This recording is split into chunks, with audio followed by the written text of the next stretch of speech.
Hi everyone, welcome back to another video from Tech for Gamers. In this video, I'm going to show you how to buy UC in PUBG Mobile. If you want to buy unknown cash in PUBG Mobile, then first of all, open up the PUBG Mobile application on your device. Once you end up in the lobby screen, go ahead and tap on the UC button at the very top right of the screen. You will then be taken to this page from where you can easily purchase UC or unknown cash. Choose the amount of UC you want to purchase from the list and tap on it.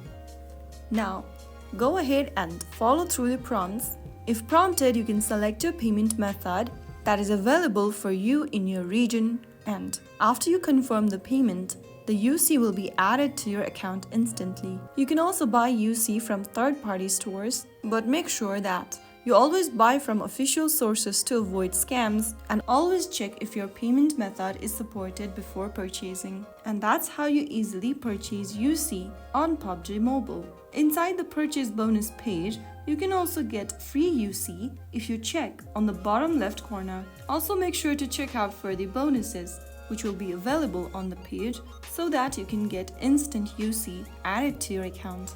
So that's how you easily purchase UC on PUBG Mobile. If you found the video helpful, don't forget to give us a thumbs up. Like, share and subscribe for more PUBG tutorials. I'll see you in the next video. Stay tuned till then.